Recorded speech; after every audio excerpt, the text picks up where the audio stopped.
این آموزش برای دفاتر راهنمای معاملات و یا صاحب جایداد است که میخواد جایداد خود در اپلیکیشن آسوده نشر بکنه. ابتدا وارد فروشگاه موبایل میشین، سرچ میکنین اپلیکیشن آسوده را و نصب میشه.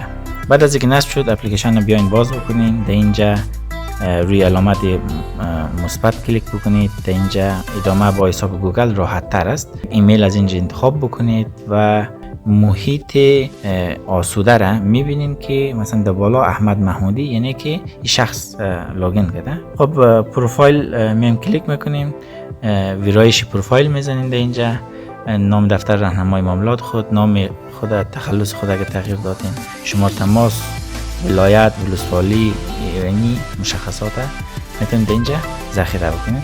خوبی است که یک بار که ذخیره بکنید باز دفعه دوم نیاز نیست که دوباره تایپ بکنید. میتونید از معلومات استفاده بکنید.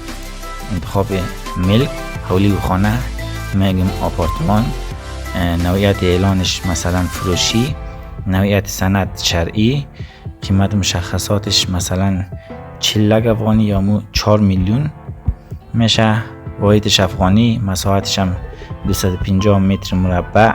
توضیحات اینجا نوشته میکنیم. خب من قبلا یک جای توضیحات داشتم و اینجا میایم کپی پست میکنم. فقط ولایت کابل، ناحیه 13 انتخاب کردیم. منطقه دوباره مثلا سر پل نوشته میکنم، فرق نمیکنه. در اینجا موقعیت جغرافیایی خود میتونید انتخاب بکنین. اگر دمو موقعیت هستین میتونین که مثلا ای دریافت موقعیت رو بزنین، دمو جایی که هستین فعلا همون زونجا آدرس میگیره. اگه بخواین تغییر بدین چی میکنین؟ ویرایش روی نقشه رو میزنین و اینجا تغییرات میارین. مثلا اینجا انتخاب کردین ثبت موقعیت، شماره تماس چون قبلا پر کردیم اینا هست اینجا. بعد میگیم مثلا اینی امکانات هم داره، جنریتر داره، لیفت داره، کمره امنیتی داره. بعد عکس‌ها میاین عکس‌ها رو در اینجا انتخاب میکنین از گالری خود. بعد اولین عکس خیلی مهمه، مو عکس خوبش در اول انتخاب بکنید. من میرم اینی انتخاب میکنم، اینی عکس، بعد این دوم، سوم، چهارم این عکس ها رو من انتخاب کردم.